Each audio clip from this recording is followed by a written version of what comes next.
deforestation is also the reason for the COVID-19. Okay, now how to arrest it? Probably in the budget, I expect that afforestation in the barren area and deforested area would solve the problem to some extent.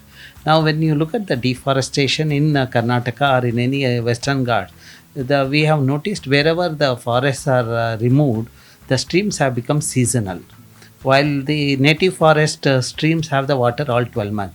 To sustain the livelihood of the farmers, I would say that we need to have the vegetation of native species. That is what the government should push for, the afforestation in the large scale. So that will give the livelihood to the people, because our study shows that farmers can earn 1,54,000 rupees per acre per year compared to 32,000 rupees per acre per year in the barren areas.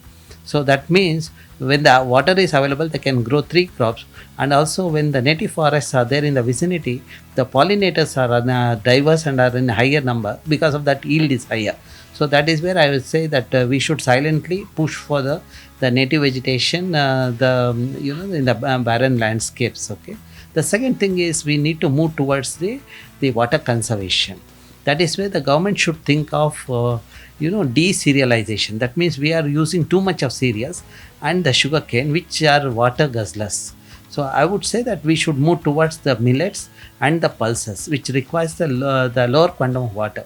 For example, to grow a kg of pulses, you need about 200 liters of water, while to grow a kg of cereals, you need 3,000 to 5,000 liters of water. So that means we can conserve the water by growing millets and pulses. That is where the government should come up with the incentive mechanism to the farmer, so that we can take up the millets and the pulse growing in a large way in the country. And it also addresses the human-animal conflict.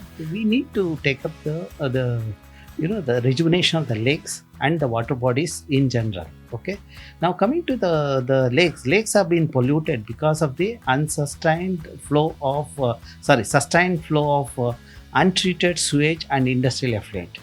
I would suggest that government should allocate the funds for setting up the decentralized treatment plants to treat the sewages, so that we can use the treated water for other purposes. At the same time, our lake will not get polluted. The second thing is we need to incentivize and provide a common effluent treatment plant in a locality where industries are there, so that the industries can also responsibly get the effluent treated and reuse the effluent. If we do these two things, we are also addressing the pollution that is happening in the system. Instead of putting everything in a city like Bangalore and killing Bangalore, I would say that we should have the cluster-based developmental approach in the throughout the state and throughout the country. That will see the overall growth of the country. And another thing we need to do it in the energy sector is the microgrid based the renewable energy systems. So when we have a decentralized energy system, and we can have the microgrids, so that at a taluk level or a district level, then we are generating the employment also in a decentralized way. I think when we do all these approaches, whether it's a treatment plant or the renewable energy microgrids, we are also generating the job.